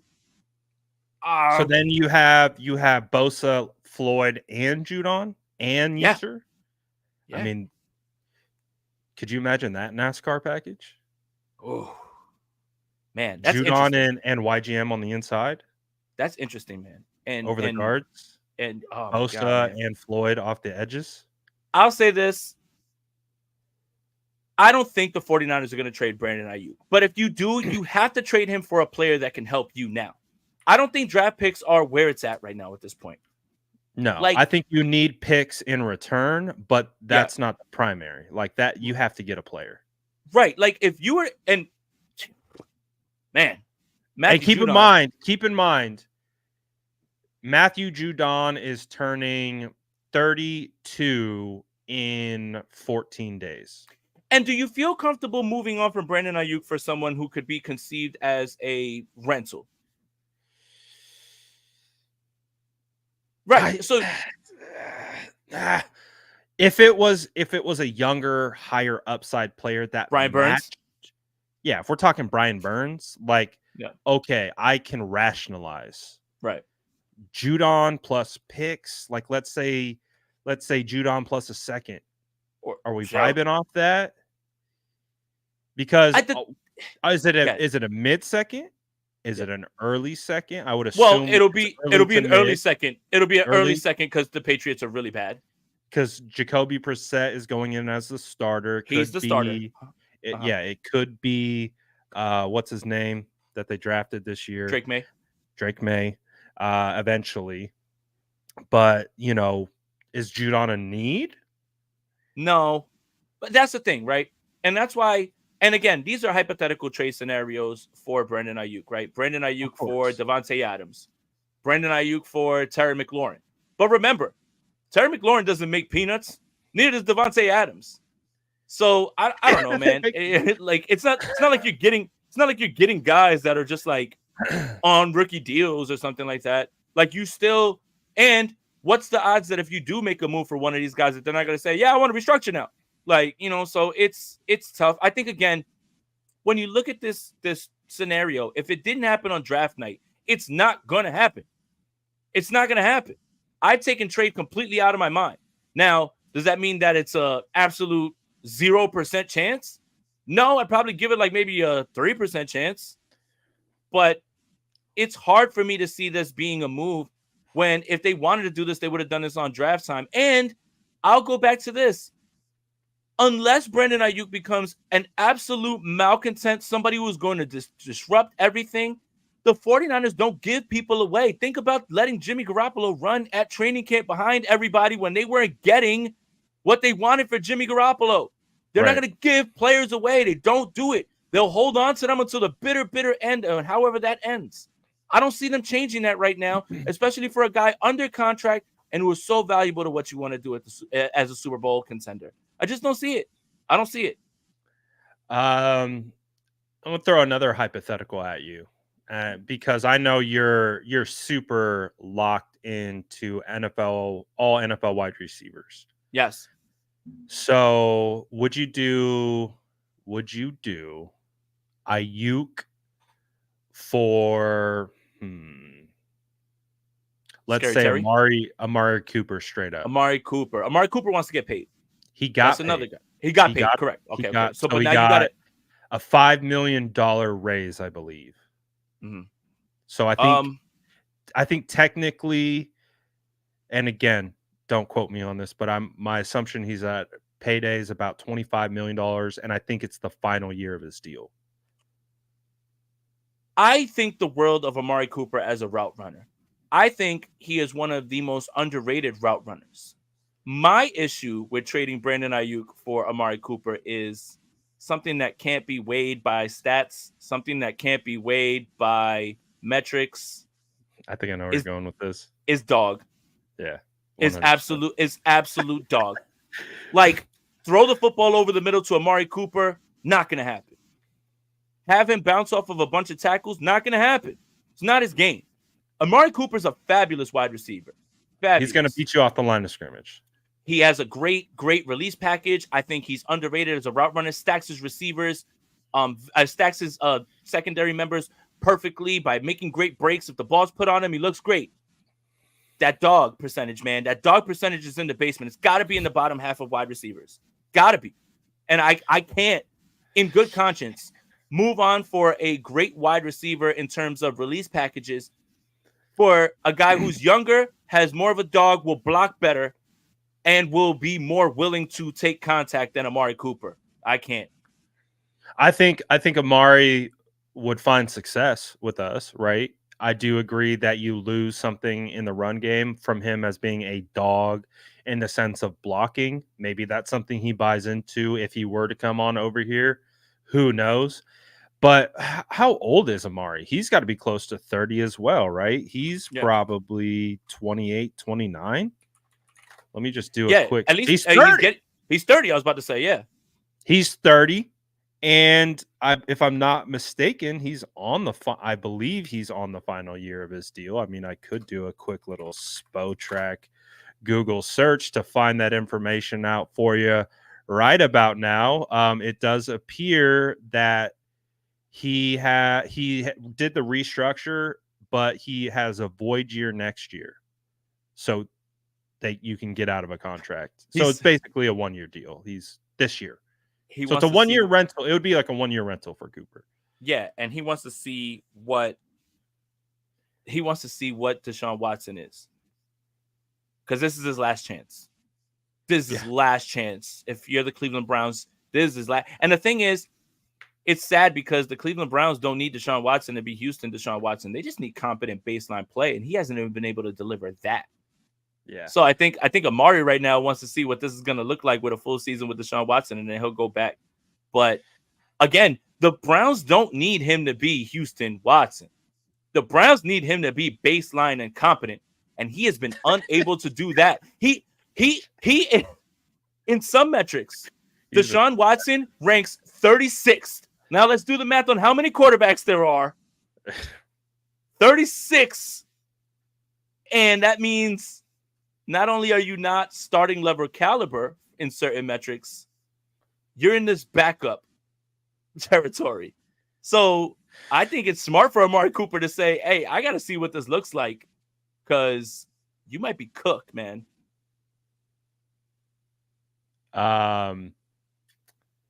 This is interesting. Mm-hmm. Again, this is coming to us from the chat. He says, Silver cannot be coward source. And again, that was a hypothetical that was posed. Silver RT'd an article 3 hours ago as to why there's an impasse between BA and Williams. So interesting. I actually kind of want to see what that is, if it is anything. So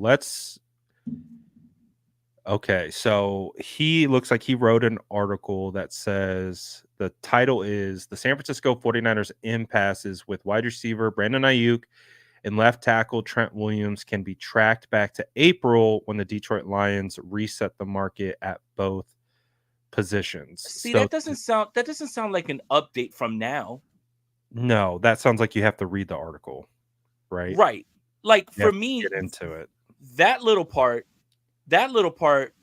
feels like I'm tracking why they haven't signed right now. I don't think that's an update as to what's going on right now.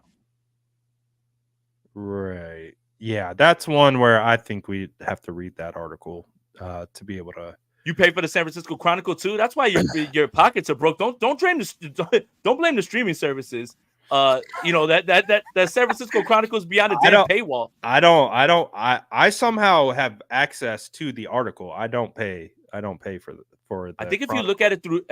at it through Twitter, sometimes it just allows you. Yeah, But if you I have the whole article right here in front of me. I mean, but if you obviously it's a long column, so I'm not going to read it here on stream, but yeah, interesting. I don't know, man. That's why I'm staying in the middle. I don't know. Could be good, could be bad. Anything's possible. It's the NFL. You never say never. Um, so I don't really know what's going to happen in that situation. So, but I do. I want to just again for S and giggles. are you gonna throw another hypothetical with I'm gonna another throw wide another receiver? Yes, hypothetical at you. please. Yes, let's do it. I love this. Okay. Brandon Aiyuk for Terry McLaurin straight up. Oh my goodness. Terry McLaurin, I believe, You know what you're doing is by asking me this. I do but again, we are in the same boat here. We are both Terry McLaurin stands, right? Yeah. Yeah. So we And both he was have right a there. he was right there. He He was was right right there for there. us. But He was right hey, there for us. let's find out what Jalen Hurd can do. Sorry, Jalen. I didn't mean to catch strays. So this just to set the context a little bit. Cap hit for Terry this year $24.1 million. There is a potential out in 2005. The dead cap hit would be around 11 million if they voided the contract after this year. But there's it looks like two years left on the deal. So it's 1 year. It's a 1 year plus a void year, so you could technically get out of it. What's the age on my guy Terry? Because I can't remember off the top of my head. Our guy Terry, oh geez, he's 28, 328 days. So September 15th, He'll be our 29. sweet prince will be 29 years old. So he's 3 years older than Aiyuk. I think obviously there'll be a drop off in run blocking because I think we all agree that Brandon Aiyuk is at the top, right? Yes. In terms of what my you concerns lose are with, speed, right? yeah, a little bit. In terms of what I mean, when you think about this offense and the way that they can still get guys open without straight line speed, and you think about the route runner that Terry McLaurin is, I don't have the concerns that I have with Amari Cooper with Terry McLaurin because he is a dog. He's a dog. And he makes contested catches. And he's great at the point of attack. And he'll play in the middle of the field. And he's put up all these numbers in a horrible Washington system with horrible quarterbacks. Because that's how good he is. Right. This one, I go back and forth with more and more because that one, and remember, when you look at receivers, there's no wide receiver drop-off like there is running back when you're about to turn 30. And honestly, the running back drop-off happens before 30. Players play well into their 30s as wide receivers. How well is going to be the question. This one I struggle with more and more. I struggle with this one more and more because Terry would be an absolute dream fit. He would literally step in and be able to do the same things offensively, and he wouldn't hinder your offense in any way. Because he is tough at the catch point, because he is a great route runner, because he is a contested catch guy, because he does understand the nuances of route running. And I think he is one of the most overlooked receivers. And it's not because I loved him throughout the draft process as you did, Brett. Right. I still have to lean Brandon Aiyuk because of the makeup and what the 49ers have asked him to do, how he's literally transitioned into what they want him to be, and how I still feel that there is a ceiling that is not touched yet with Brandon Aiyuk.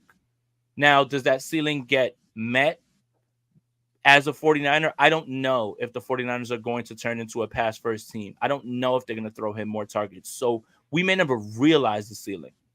But today, Brandon Aiyuk is a better wide receiver than Terry McLaurin, and it's killing me. I agree. I think both you and I might have a more difficult time with the hypothetical if Terry McLaurin was 26 years old. 100%. Yeah. If 100%. He was in the middle of his prime, like BA was, I think we would both you and I, taking our emotions out of it and just simply objectively evaluating this from a skill to skill perspective, you could make the case like, they both bring high level wide receiver play to the table, right? Yeah. And we Yeah. know Terry's a, the thing. Remember, was coming out with the Senior Bowl. He's the CEO of. He was the CEO of that Ohio State wide receiver room that was Paris Campbell and Curtis Samuel, and those were the guys that are getting all the hype. But it was Terry who was, the CEO type, and that has absolutely come to fruition in the NFL. All right, one more, quick one. One more. Just. I'm curious because I do think this one involves contractual context as well. But You talking about Adams? let's say that the Raiders throw Devontae Adams at you. He has his cap hit this year will be $25 million. There's a potential out after this season, but his cap hit jumps to $44 million in 2025 and 2026 when he is 33 and 34 years old. You entertaining that conversation, or are you like, nah? All right. Brace yourself, 49ers fans. I'm going to say something that maybe some of you are going to disagree with. Remember, we're talking about a hypothetical situation as well. And I'm not even getting into angry. I'm not getting into what it's going to look like, what he will be. I'm talking about today, on August 1st. Today, Devontae Adams is a better wide receiver than Brandon Aiyuk. Today. His release package is unmatched. Think about all the times that you've watched receiver and you've watched film and he's running wide open and nobody can get him the ball. He's a pro. He's a top 5 wide receiver in this league right now, based on route running and just getting himself open and smarts. Having said that, the age, what you're putting into him right now. Yeah. If you go ahead and you make a move like this, I better see the 49ers raise the trophy. I better see them raise the trophy. Because if you don't, then it looks crazy. Right. Like a Devontae Adams move has to result in a championship. It feels like a 1-year move, right? It's like exactly no questions asked. Next year, and then no questions asked. Resetting the makeup of your roster once you pay Brock. 100%. Right. So, do you keep the guy that is, again, you've built to be the guy that you want, one of the best run blockers at the position, younger, but today, Devontae Adams is a better wide receiver than Brandon Aiyuk. But that doesn't mean that you make that move. And that doesn't mean that that is something, again, if you do that, if you make a move for that, then the 49er fan base should not accept anything other than a Super Bowl championship. Nothing. Not an NFC championship matchup, not a really good season where you lose in an NFC championship. Nothing short of a Super Bowl. That's what you would be telling this fan base. That is exactly what you would need to do to make this be a deal that you feel really good about looking back in hindsight. Yeah, I hear you on that. I definitely hear you on that. I think I'm still taking Aiyuk based on age and where he's at. Yeah. I do think Devontae is still that dog at the top of the list. But I think long-term sustainability, rapport already with Brock, and how he fits holistically with this group, I'm going Aiyuk. So, Jason, just to keep track, we just went through 4 hypotheticals. I think each one we've been able to have a conversation about we could see this work. We could, but I think when it was all said and done, I think we went 4 up, 4 picking Aiyuk when it was all said and done. So we just presented 4 hypothetical trades, and Jason and I both feel comfortable with Aiyuk in all 4 of those situations. So we hope the 49ers feel the same way. We hope the 49ers and Brandon Aiyuk can come to an agreement and we can put this thing behind us. Then we move on to Trent Williams, do the same thing, and it's time to put one foot in front of the other. As we know, it will be a a challenging run, but hey, we know it can happen. Did you just Damn see it. that update? Yes. Yeah, Oh God. I know. I just drafted him. I just drafted him in Scott Fishbowl. Thinking that I had a Oh wide receiver 4 no! or 5. Well, I have him as like my I'm wide sure you receiver got him 4 or at 5. great value. Yeah, No, of he's course. like It was just sitting my there, and I stacked him with Will Levis. Oh God, no, DeAndre.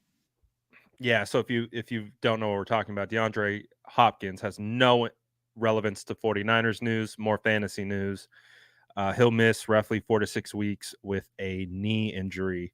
Oh, This impacts me because in my home dynasty league that I drafted my startup in Calvin Ridley to the 2017, moon. yeah, he was one of my main guys, dude. My wide receiver core, to go completely off topic and straight up squirrel. I drafted Julio Jones, DeAndre Hopkins, and Keenan Allen in 2017. Woo. Yo, Bro, 2017. You probably got the best. Yeah, that's my God. booked. Yeah. That was my stack also in standard leagues, right? Where you just do the 1 year. Those were my guys, and the value all hit in those same spots. 2017 was a good year for me. But Gosh. yeah, but now I've traded Julio, I've traded Keenan. DeAndre is the only one that I have left, but I can't trade him because he's not worth anything. Yeah. No one wants him in Dynasty. No, So no, no. I mean, if you move him, you're moving him for like a third or fourth rounder, like or you're something moving like him for that. nothing. And you got to move it. You got to move him to a contender. Like nobody's rebuilding with DeAndre. No. So I decided about 2 years ago, I played that game. Can I trade him? I was like, nope, I'm not going to get what I want. We're riding till the wheels fall off, and the wheels are falling off. So it is what it is. Son of And guess what? Guess who else I got? So my starting 3 wide receivers in that particular league now are Chris Olave, Brandon Aiyuk, and Terry McLaurin. So right. I really want this Brandon Aiyuk thing to work out for my dynasty. Dude, I got Aiyuk in probably 75% of my dynasty leagues. I have him in a lot of leagues too. I'm in a lot of leagues. I moved him in a league that I just won, a half point PPR dynasty league. And this is before everything. I moved him because I have CD and Amon-Ra St. Brown and Debo. Yeah, it's a good stack. Well, yeah, if you have Debo and Aiyuk, you don't want both. Yeah. I mean, but I was playing both or whatever, and I also have Chris Godwin. So like I've got like a good stable of receivers. I moved him for Breece Hall in a second. Breece Hall in a second. Yeah. So not bad. yeah. I moved in the startup. I moved Tank Dell. What did I move him for? Oh, I went Tank Dell and like pick 110 to jump up to 2 overall to take Jaden Daniels because I desperately needed a quarterback. And I had hella wide receivers where Tank Dell was the last option in my flex. So I bit the bullet. I love Tank. Tank's great. Me too. Right? And he was the value. I got him. I was getting him at the back of like the second or like top of the third. There were leagues where I got Tank Dell in the 4th round. You threw the headphone. Yeah. Stupid thing. So yeah. But anyways, good stream today. I mean, shoot, 140 probably could keep going for another hour 40. So I think we made it abundantly clear how we feel on every situation that is pertinent to the San Francisco 49ers. We had a good conversation about how we're looking at training camp, how we're looking at hypothetical situations. I think we covered this thing pretty well on today's stream. Gave you guys multiple different perspectives on the situation and how it's all playing out. Now it's just wait and see, right? And it's been that all summer. Once we got through the draft, is wait and see. So we remain waiting and seeing what is going to happen. You cooking up anything on Niners Nation? Anything else? Any other streams? What you got cooking the rest of the week? Sprint Red Options back. So if you guys are looking, me and Andrew just did our first show in a long time. So you check that out. You know, guys, if you're interested, subscribe to the channel. Just leave a like. That really helps out a lot for what we're trying to do. Yeah, Niners Nation every day. Today didn't really have anything to write about. I didn't really find anything from Nick Sorensen's press conference that I felt was like newsworthy or anything like that. But side note, Niners Nation editor Kyle Posey will be on the sidelines at practice tomorrow. So there's another good perspective for anybody who's looking for, Yeah, you Kyle's know, great. yeah, He's Kyle really knows. good at DB stuff too. Yeah, I love Kyle his knows ball, DB man. work. Yeah. Yeah, Kyle knows ball. But then, yeah, so probably most likely tomorrow, more on Niners Nation. I'll put something up there, and possibly Sprint Right Option tomorrow, reviewing everything that happened with training camp and what we've been hearing. But yeah, a like and a subscribe would really help, guys. Yeah, make sure you head over to Jason Aponte's channel. We're doing a dual stream. Like his video, sub to his channel, does a ton of great content and writes a ton of great content for Niners Nation as well. So make sure you tapped in over there. I will be back at training camp tomorrow. Honestly, today was a nice little break. It's Yeah, a it's grind. hot You out know there. how it goes. Oh yeah. But so we'll be back tomorrow talking all things 49ers practice. I don't know if it will be padded. I kind of feel like it will be non-padded, which isn't always the funnest practices, but you still get some work. And we'll talk about everything that's going down. Oh, And super we chat. get a super chat at the buzzer. See, they know how to keep us on. You throw a super chat at the buzzer, that keeps us going. Vicey says, I'd rather have Kyle and be a great team that always has entertaining season, but always loses a Super Bowl rather than a bad team that does poorly and gets lucky with a Super Bowl. So that's a take that I honestly would think would be the opposite for most fans. Well, all right. I would pose this to fans. And I look, and I think I know the answer because we're so starved for a Super Bowl. Right? True. Would you rather be a team that if someone told you you're going to get a Super Bowl this year, but you're not going to compete for 9, 10, 12 years, like not even be in the conversation, not even be anywhere near close, or you can be a team that will be completely in it every single year and you may win it?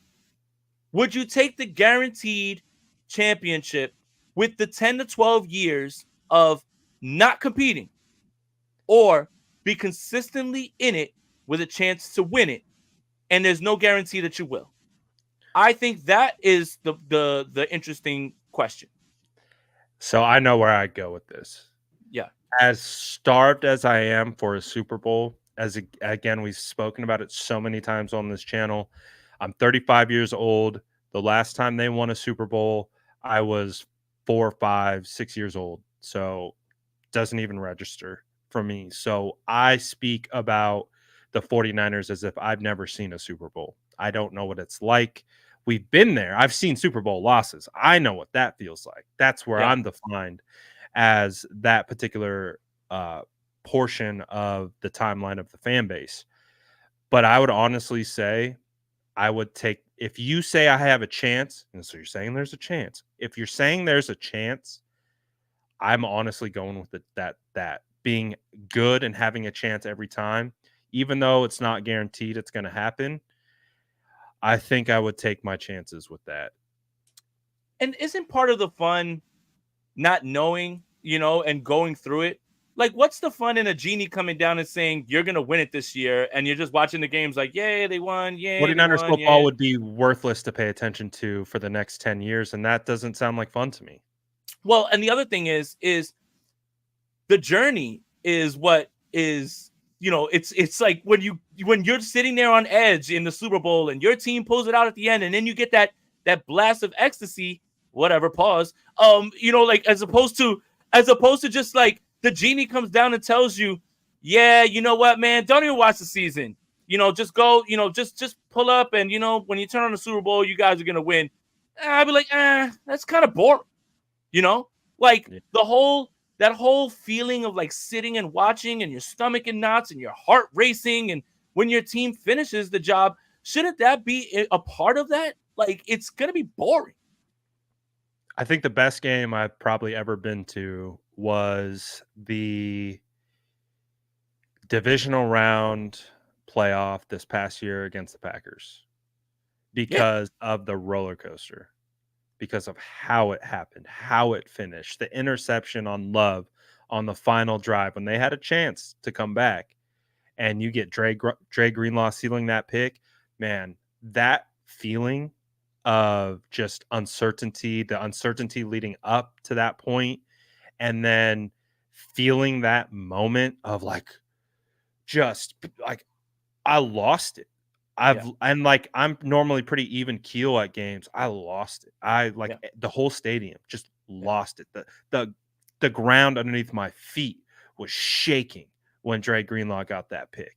Like, you don't have that feeling if you know you're going to win it and then be terrible for the next 10 years. Like, to me, that doesn't sound like fun.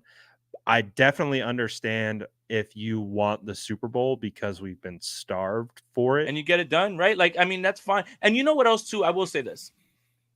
Winning a Super Bowl buys you time, right? Like, it does. Like, I see right. I see you guys arguing with the Rams fan, right? Like with Jim. Shout out to Jim, man. Like as much as he talks crazy, that's my guy. Like, he's still cool.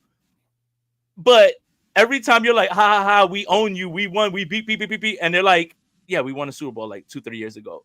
Now, how long does that lease buy you? I don't know, but I'd like to know that feeling as well too. Like, yeah, you know what? My team's not going to compete this year. Everybody's injured, but 2 years ago we won the bowl. So I think that's kind of like, again, like, you buy yourself grace with a Super Bowl. Yeah, I think we'd care a lot less about the Aiyuk and Trent situation with the Super Bowl under our belt. I think there'd be a lot less stress. But I don't want my team to be trash. Right. I've been through that. I've literally been through that. I've seen that. I don't want to go back to that. Imagine 10 seasons of Jim Tom Sean Hill. Sean Hill and Ken Dorsey. I don't want that again at all. Right, like, it hurts to get there and lose, but you still have a chance. I'd rather be consistently great with a chance. And in 10 years, one of those years you got to break down the door, right? Yeah, seriously. Right? Seriously, right? Like, last year was fun as hell. It ended in insanely painful fashion, but it was still fun as hell. Like, hella fun. Whooping the brakes off the Cowboys. That's fun. Beating the hell out of the Eagles. Wearing all black to the Eagles and just destroying them in their own home. Like, we had a lot of fun last year. Like, it was a fun season. Like, understanding what Brock really was, and like, it was a great year.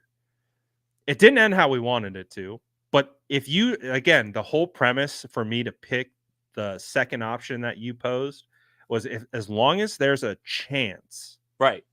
I'm taking the chance every time. You'll always be in the mix. Like, this isn't just like you're gonna, no, you're always gonna be in that mix. NFC Championship, Super Bowl, you're always gonna be in that mix. Yeah, I think a chance every time. You know how hard it is to sustain what the 49ers have done right now? Like, let alone over 10 years? Like, I think that's the thing that I'll take, is consistently having a shot. Now, does that mean I'll consistently have my heart ripped out?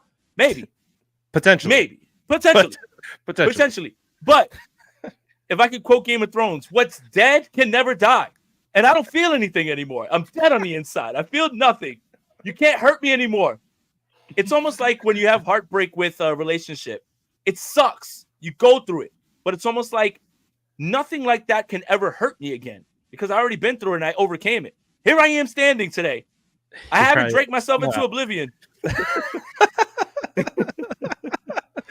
Oh, I love it, man. No, this was a good episode. I think we talked about a lot of different things. We had some fun with some hypotheticals. Shout out for the super chat on the way out. Kept us going a little bit longer.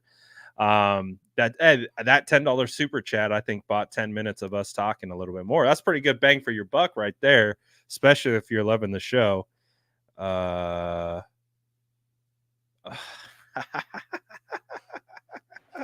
what?